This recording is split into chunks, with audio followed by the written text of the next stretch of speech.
Welcome to my channel Heart Meets Spirit. This channel is intended to support you improving and changing your life. Live a life of love, trust and confidence. Enjoy.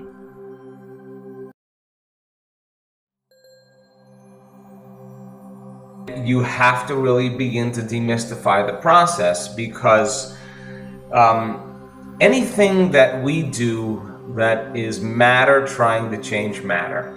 You want to get healthy, you got to change your diet, you got to exercise, you got to do certain things, you got to sleep better, you got to take vitamins, you got to get massage, you got to get acupuncture, chiropractic, you got to take drugs, whatever you got to do to get physically, chemically, and emotionally in balance. All of that takes time. So what we were seeing was that these things were happening in no time. In other words, the person was having an inner event that seemed to be as real as any external outer event.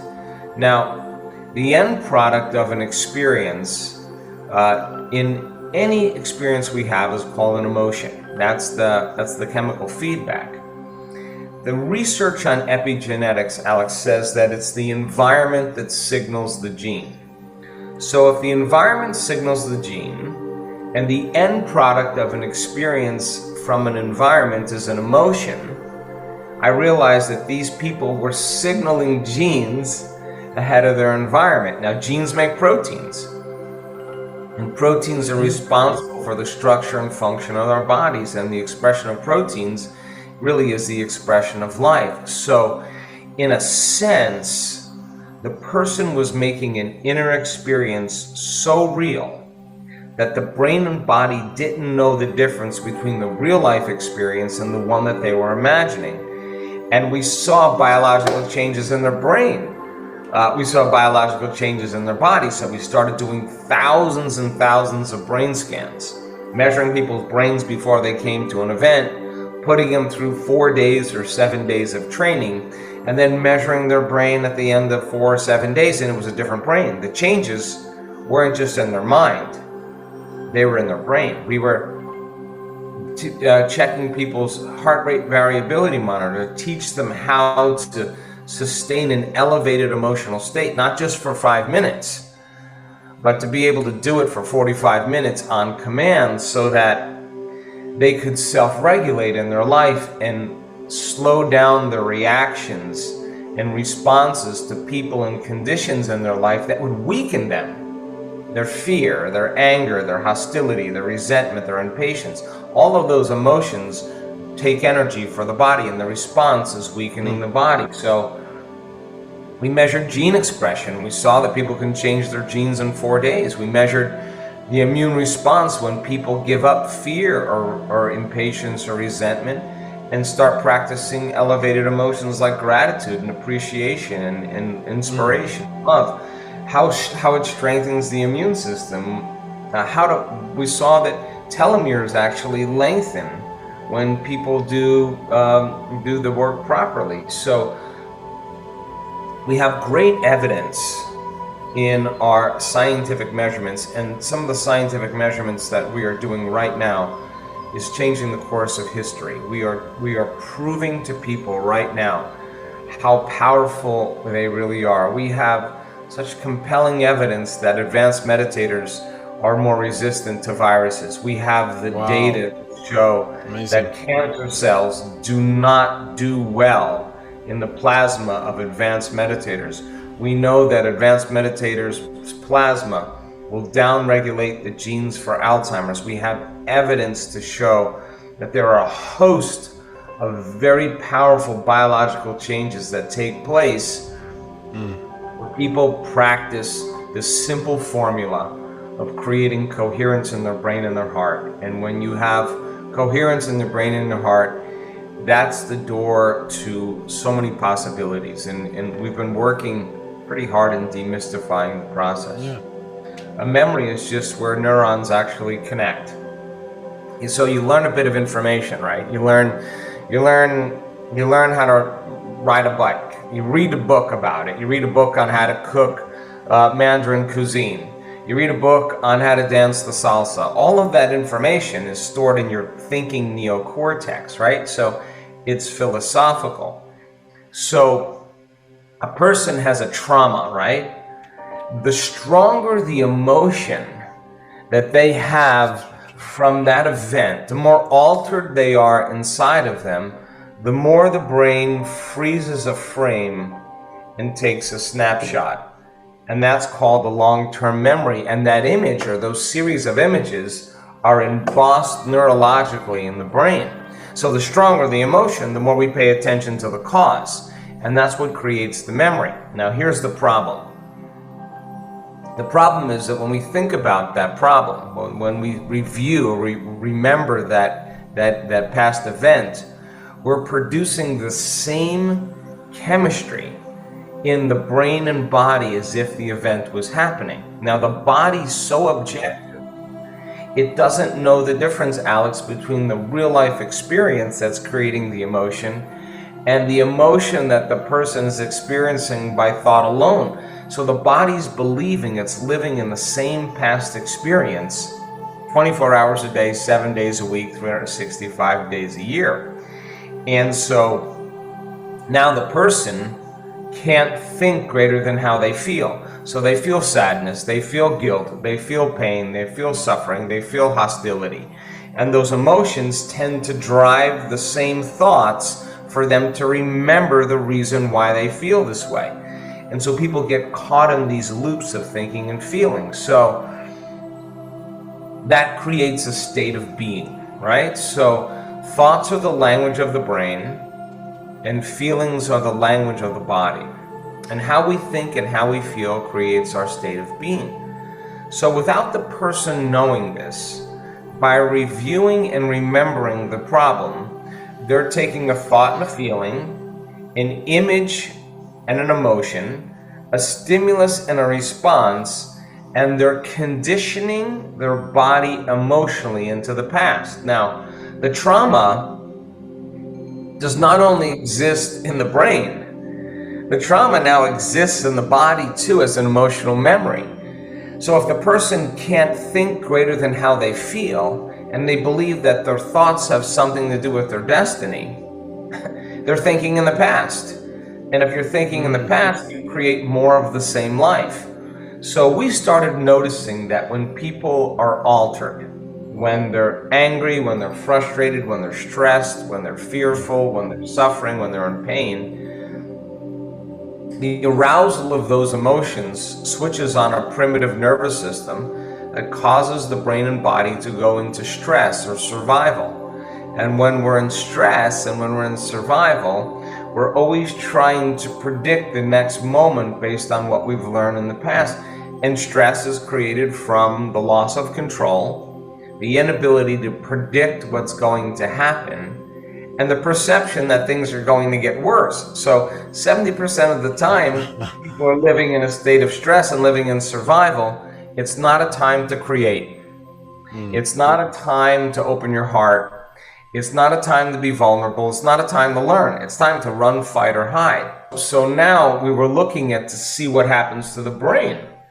Well, when we're in stress and that person's in trauma and they're trying to control everything in their life, they're shifting their attention from one person to another problem, to another thing, to another place, to another object.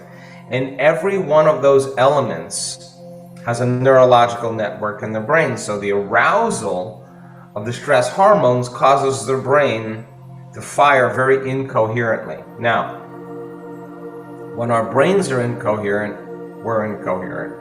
When our brains aren't working right, we're not working right. So the obsession of the stress hormones causes us to narrow our focus on whatever the cause is. So when we're in stress, we obsess, we loop, we overthink. We narrow our focus on something. So we thought, my goodness, there's some research out there that shows that if you teach people to broaden their focus, to begin to, instead of focusing on everything material and physical that's causing the stress, everything that's known, broaden their focus and put their attention on space, on nothing. And the act of doing that causes the brain to begin to synchronize, to begin to unify, to become more coherent.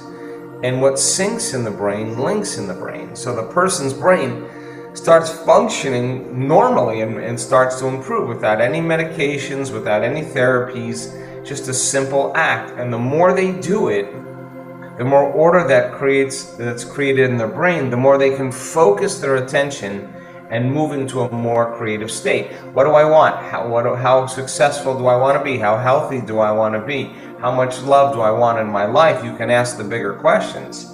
By the same means, when the person is gripped by those hormones of stress and they're not running from that predator, they're not fighting, and they're not freezing and hiding, but the chemicals are running, their heart is beating because it's in an aroused state, but it's beating against the closed system, and the heart starts beating incoherently. When that happens, energy leaves the heart, and we stop trusting, we stop believing in ourselves. So we teach people how to create brain and heart coherence, and what we've discovered just in the last couple years is that when this heart starts beating orderly, and it's a skill, just like anything else you do, like dancing the salsa, like when you understand all that information and now you're in the application of it, once you start to experience it and you get the feeling of what it feels like to be in this state, it turns out that when the heart is coherent, it starts informing the brain. You'll see it, the brain's starting to change because the heart is telling the brain it's time to create. Now it's safe to create. It's the creative center. So the person all of a sudden can see a possibility that they never could see before, and they can embrace the emotion of the event, listen closely, before the experience happens. Now this is fundamentally important because most people are waiting for their wealth to feel abundant and worthy. They're waiting for their success to feel empowerment. They're waiting for their new relationship to feel love. They're waiting for their healing to feel gratitude. That's cause and effect. That's waiting for something outside to change, to take away this feeling of emptiness or lack or pain or guilt or whatever. We found out that when a person can actually embrace the emotion before the event, they can begin to condition their brain and body into a future experience, and the brain and body don't know the difference. So all of a sudden, the person who was traumatized and had their experience, now all of a sudden they're teaching their body emotionally how to live in a new environment, and the body doesn't know the difference between the real life experience and the one that they're fabricating. So in a sense, by creating brain and heart coherence, the stronger the emotion they feel for their new vision of their future, the more they're going to pay attention to the picture in their mind, and they're literally remembering their future. And now there's biological changes in gene expression, in neurological circuitry, in brain coherence, in immune regulation, in digestive balance, in microbiomes, and all the things we measure show the body's now out of survival. It's time for growth and repair. So the side effect of that is we see people with those serious health conditions that were actually initiated because of the trauma. All of a sudden, when they feel that elevated emotion, it's like they've taken their body out of the past into the present moment, and now the body all of a sudden recalibrates. And if the quotient of their excitement for their new life, for their new future, the emotional quotient of their dream is greater than the betrayal or the shock or the trauma, there's immediate reorganization in the brain and an immediate change emotionally in the body. And now the person looks back at their past, and we've interviewed enough people to know this is the truth, and they say, I don't want to change anything in my past. all of that brought me to this moment. And that's the moment the past no longer exists. So people can have a brutal past, where we've had people that have had abuse, physical, sexual, emotional, that have gone through all kinds of abuse, were suicidal, had all kinds of health conditions, and in one instant, one inner experience from the meditative process begins to change everything about the way they see their past. They're seeing it from a greater level of consciousness. They're seeing it from a place of love. They're seeing that all of that had to happen. It makes sense to get to this point. And now they're no longer victimized by their disease. They're no longer victimized by their past. In fact, they'll tell you, that had to happen for me to have my healing. Now, they're in a new state of being. The disease, the trauma exists in somebody else. They've just become somebody different. And so the side effect of that is, we've seen blind people see, we've seen deaf people hear, we've seen people in wheelchairs that have been paralyzed from strokes step out of wheelchairs. We've seen people with all kinds of rare genetic disorders that science had no solution for. There it is, and then it's gone. So a crazy time in history for us, because our science is just so compelling to show that it all lives within you.